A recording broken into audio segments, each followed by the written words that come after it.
కేటీఆర్ వేసిన quash పిటిషన్ని dismiss అయ్యింది. తుది తీర్పు కూడా కొద్దిసేపటి కిందటనే వచ్చింది.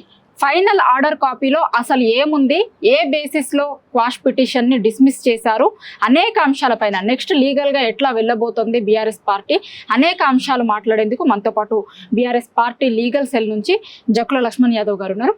లక్ష్మణ్ గారు, ఫైనల్ ఆర్డర్ కాపీ మీ దగ్గర ఉన్నట్టుంది, వేటిని మెన్షన్ చేశారు, దేని ప్రకారం అని ఏ బేస్లో క్వాష్ పిటిషన్ను డిస్మిస్ చేశారండి? క్లియర్ ఒకటి చిన్న ఇప్పుడు ప్రేయర్లో చెప్పాలంటే ఇందులో క్లియర్ కంప్లైంట్ ఎఫ్ఐఆర్ అయిన 4 daysకే క్వాష్ని చేయమని హైకోర్టును అప్రోచ్ కావడం జరిగింది. అంటే ఇన్వెస్టిగేషన్ ఏజెన్సీకి ఏసీబీకి మీరు ఇన్వెస్టిగేట్ చేయడానికి ప్రాపర్గా టైం ఇవ్వలేదు కాబట్టి నేను క్వాష్ని మేము డిస్మిస్ చేస్తున్నామని చెప్పి కే లక్ష్మణ్ జడ్జి గారు ఈరోజు ఆర్డర్ ఇవ్వడం జరిగింది. ఇందులో క్లియర్గా అంటే ఇక్కడ ఒకటి మనం గమనించినట్లయితే సరిత ఇది ఒక సెక్షన్ అనేది కామన్ ప్రజలకు తెలియాల్సిన సెక్షన్. ఇది 528 ఆఫ్ భారతీయ నాగరిక సురక్ష సంహిత అనేది బిఎన్ఎస్ఎస్ యాక్ట్ ప్రకారం 528 సెక్షన్ ప్రకారం ఏదైతే తప్పుడు కేసు ఎవరి మీద పెట్టినా, కేటీఆర్ గారు కావచ్చు ఎవరి మీద అయినా తప్పుడు కేసు పెట్టినా, తప్పుడు అలిగేషన్ చేసినా, తప్పుడు ఎఫ్ఐఆర్ అయినా ఈ సెక్షన్ ప్రకారం 528 బిఎన్ఎస్ఎస్ యాక్ట్ ప్రకారం హైకోర్టును అప్రోచ్ కావచ్చు. తనకున్న గ్రీవియన్స్ని, తనకున్న లీగల్ ఆస్పెక్ట్ని కోర్టు దృష్టికి తీసుకెళ్ళచ్చు కౌన్సిల్స్ ద్వారా. అది కేటీఆర్ గారు క్లియర్గా కేటీఆర్ గారి తరఫున మా టీం లీగల్ టీం అందరం చేసి సీనియర్ కౌన్సిలర్ ఆర్గ్యూ చేయడం జరిగింది. ఇక్కడ ఒకటి మనం బేసిక్గా ఇప్పుడు కోర్టు ఆర్డర్ మనం పరిగణలోకి తీసుకున్నట్టయితే కేవలం 4 రోజులకే మీరు హైకోర్టుకు వచ్చిరని కోర్టు చెప్పడం జరిగింది. ఇక్కడ మనం ఎఫ్ఐఆర్ను గమనించినట్టయితే, అదేవిధంగా జడ్జిమెంట్ను గమనించినట్టయితే ఇన్సిడెంట్ జరిగింది. ఇక్కడ ట్రిపార్టీ అగ్రిమెంట్ అనేది ఒకటి జరిగింది. ఇక్కడ 25/10/2022 రోజు entered into between Formula E so and so tripartite agreement అనేది జరిగింది 2022లో. యాక్చువల్లీ 14 months బ్యాక్ అనేది ఇన్సిడెంట్ జరిగింది. అంటే వాళ్ళకి తెలిసింది దీనికి సంబంధించిన ఇన్సిడెంట్ అనేది 2023లో. అప్పుడు ఇవన్నీ కంప్లైంట్ 14 months డిలే తర్వాత ఇప్పుడు కంప్లైంట్ ఇవ్వాల్సిన అవసరం ఉంది. నిజంగా కేటీఆర్ గారు మిస్అప్రోప్రియేషన్ ఆఫ్ ఫండ్స్ని మిస్అప్రోప్రియేట్ చేసిన, నిజంగా ఆయన డ్యూటీ, ఆయన ప్రాపర్టీ కావచ్చు, అమౌంట్ కావచ్చు కరప్షన్ చేసినట్లయితే 14 నెలల తర్వాత కంప్లైంట్ ఇవ్వాల్సిన అవసరం ఏముంది? డిలే కారణం అనేది వాళ్ళు ఆర్డర్లో క్లియర్గా చెప్పలేదు ఇప్పటివరకు. దీన్ని మేము సుప్రీంకోర్టులో ఛాలెంజ్ చేయబోతున్నాం. అంటే ఇవన్నీ ఈ కాన్సిక్వెన్సెస్ ఏదైతే ఉన్నాయో, ingredients of fact of the కేసులో కూడా, కంప్లైంట్లో కూడా క్లియర్గా కేటీఆర్ గారు కరప్షన్ చేసిరు అన్నట్టు ఎక్కడ కూడా ఆధారాలు లేవు, డాక్యుమెంటరీ ఎవిడెన్స్ కూడా వాళ్ళు సబ్మిట్ చేయలేరు. 14 నెలలుగా జరిగినటువంటి ఇన్సిడెంట్ని ఇప్పటివరకు వాళ్ళు డాక్యుమెంట్ షో చేయాలంటే there is no document basing on the FIR లేదు కాబట్టి వాళ్ళు ఇన్వెస్టిగేషన్కి టైం అడుగుతున్నారు కాబట్టి ఇది డిస్మిస్ అయింది. కానీ దీన్ని వాళ్ళు చెప్తున్నారు కదండి, ఒకటి కోర్టుకి చెప్పిన దాంట్లో కూడా ఆధారాలు ఏది సబ్మిట్ చేయలేదు అంటే ఆధారాలు లేవు, విచారణ దశలో ఆధారాలు దొరుకుతాయి మాకు కాబట్టి మేము అరెస్ట్ చేస్తాము అనేటువంటిది చెప్తున్నారు కదా. అట్లా లీగల్ గా ఉంటుందా? అంటే అదొకటి ఇన్వెస్టిగేషన్ కి టైం వాళ్ళు అడగొచ్చు, మాకు షార్ట్ టైం ఉందని కూడా వాళ్ళు కోర్టుకు ప్రాసిక్యూషన్ కి ఆ రైట్ ఉంటుంది, కంప్లైంట్ చేసిన వాళ్ళకి ఆ రైట్ ఉంటుంది. కానీ ఇక్కడ 173 Clause 2 CRPS అనేది క్లియర్ గా చెప్తుంది, ఒక ఎఫ్ఐఆర్ నమోదు చేసే ముందు ఏదైతే కంప్లైంట్ బేస్ చేసుకొని కంప్లైంట్ ఫిట్ ఇది కంప్లైంట్ చేయాలంటే ఎఫ్ఐఆర్ చేయవచ్చా చేయరాదు అనేది ఆ సెక్షన్ అనేది క్లియర్గా చెప్తుంది. ఏదైతే వాళ్ళు ఇచ్చిన కంప్లైంట్ ఉందో కంప్లైంట్కి వాళ్ళు డాక్యుమెంట్ ఎవిడెన్స్ బేస్ చేసుకొని ఎఫ్ఐఆర్ నమోదు చేయాల్సి వస్తుంది.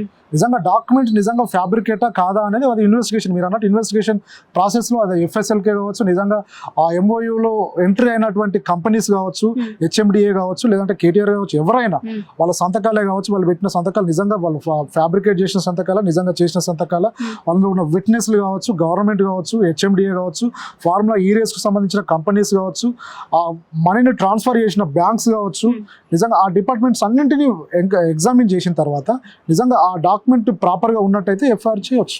ఎఫ్ఐఆర్ చేసిన తర్వాత అప్పుడు ఇమీడియట్గా ఎఫ్ఐఆర్ కాపీ ఏదైతే ఎవరి మీద అయితే ఎఫ్ఐఆర్ చేస్తారో ఆ సంబంధిత కేటీఆర్ గారే కావచ్చు, ఎవరి మీద అయినా ఎఫ్ఐఆర్ చేసి ఇమీడియట్గా ఆయనకు ఎఫ్ఐఆర్ కాపీ అందజేయాలి. సో అండ్ సో మీ మీద ఈ ఎఫ్ఐఆర్ అయింది, వీళ్ళు కంప్లైంట్ ఇచ్చారు, దీనికి మీరు రిప్లై ఇవ్వండి. ఇక్కడ తనకు నోటీస్ ఇవ్వడం జరిగింది, నిన్న కేటీఆర్ గారు కూడా వెళ్ళడం జరిగింది. అడ్వకేట్ ప్రెజెన్స్ అనేది మస్ట్, అది యాజ్ ఎ కాన్స్టిట్యూషనల్ రైట్ అది. కాబట్టి తనకి ఆ లీగల్ నాలెడ్జ్ కోసం, లీగల్గా డౌట్స్ వస్తుంటాయి తనకి, కొన్ని ఇష్యూస్లో అడ్మిట్ కావాల్సిన లీగల్ పాయింట్స్ అర్థం కాని కొన్ని టర్మినాలజీ ఉంటుంది కాబట్టి తన అడ్వకేట్ ప్రెజెన్స్ అనేది కోరుకోవడం జరిగింది. వాళ్ళు ఇవ్వలేదు కాబట్టి తను తిరిగి రావడం జరిగింది. అంటే ఇట్లాంటి ఏసీబీ కేసు విచారణలలో అడ్వకేట్ ప్రజెన్స్ అనేటువంటిది ఉండదు అని చెప్తున్నారు కొంతమంది. అట్లా ఉంటుందా అంటే? అంటే ఇక్కడ మనకు అంబేద్కర్ గారు రాసిన కాన్స్టిట్యూషన్ ఉందండి. కాన్స్టిట్యూషన్ ఉన్నప్పుడు అందులో ఫండమెంటల్ రైట్స్ ఉన్నప్పుడు, హ్యూమన్ రైట్స్ వయలేషన్ కానప్పుడు, హ్యూమన్ మానవ హక్కులని రక్షణ అనేది రాజ్యాంగమే కల్పిస్తున్నప్పుడు అందులో నిందితుడికి కొన్ని రైట్స్ ఉంటాయి. నిజంగా అది చదివిన తర్వాత మాట్లాడితే బాగుంటుంది. చాలా మంది కాన్స్టిట్యూషన్ రైట్స్ అనేది క్లియర్ గా కల్పించింది. అది ఒక వ్యక్తిని అరెస్ట్ చేసే ముందు నిజంగా ఆయనకు డౌట్స్ వచ్చినా కౌన్సిల్ని అప్రోచ్ కావచ్చు, కౌన్సిల్ పెట్టుకోవచ్చు. కౌన్సిల్ నుంచి క్లారిఫై తీసుకున్న తర్వాత ఆయన సంబంధిత ఇన్వెస్టిగేషన్ అధికారికి రిప్లై ఇవ్వచ్చు. నిజంగా ఆ ఆపర్చునిటీ తనకు ఇవ్వనప్పుడు this is a violation of the constitution అని కూడా క్లియర్ గా మనకు తెలుస్తుందండి. ఆ కాన్స్టిట్యూషన్ రైట్స్ అవి. అంటే ఇంకొక మేజర్ క్వశ్చన్, చాలా మంది దగ్గర ఉన్న క్వశ్చన్, దీనికి మీరే మీలాంటి లీగల్ న్యాయవాదులే సమాధానం చెప్పాలి. మామూలుగా దీంట్లో మెయిన్ గా కనిపిస్తున్నటువంటిది కేటీఆర్, అరవింద్ కుమార్, బిఎల్ఎన్ రెడ్డికి సంబంధించినటువంటి వాళ్ళ మీద అయ్యింది.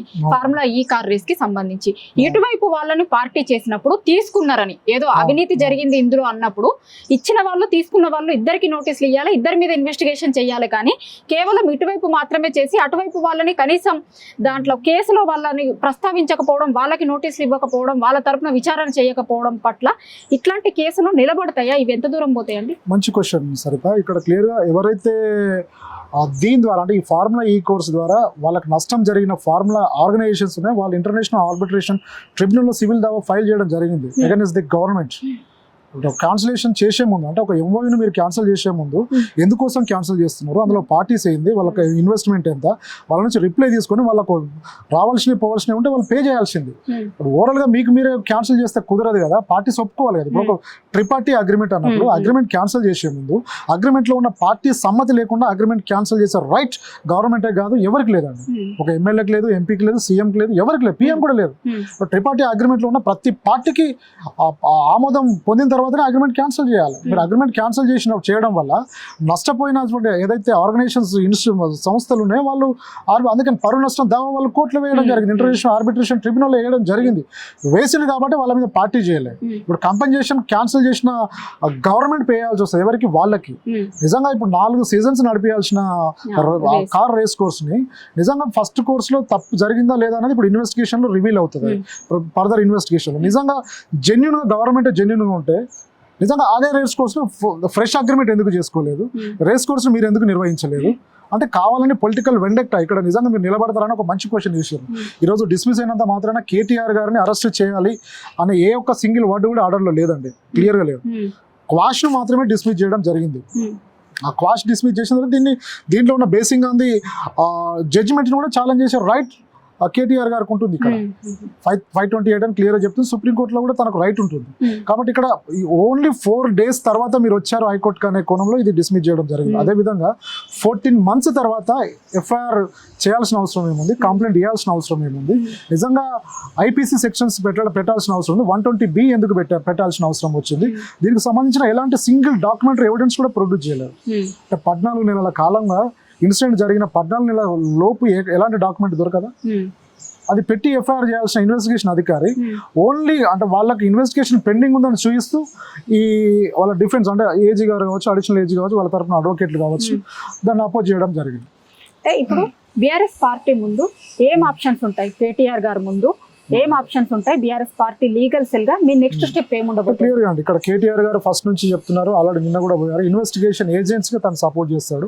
తను కోరేది అదే అడ్వకేట్ ప్రెజెన్స్ అనేది నాకు లీగల్ గా తెలియడం కోసం, లీగల్ సపోర్ట్ కోసం అడ్వకేట్ ప్రెజెన్స్ అవసరం అనేది చెప్తున్నారు. తను ఇన్వెస్టిగేషన్ ఇప్పుడు 9th రోజు పిలిచారు, ఈడీ పిలిచారు, ఏసీ పిలిచారు, దానికి సపోర్ట్ చేయాల్సిందే. అది ఎవరైనా కేటీఆర్ గారు కావచ్చు ఎవరైనా దానికి సపోర్ట్ చేయాల్సిందే, సపోర్ట్ చేస్తారు.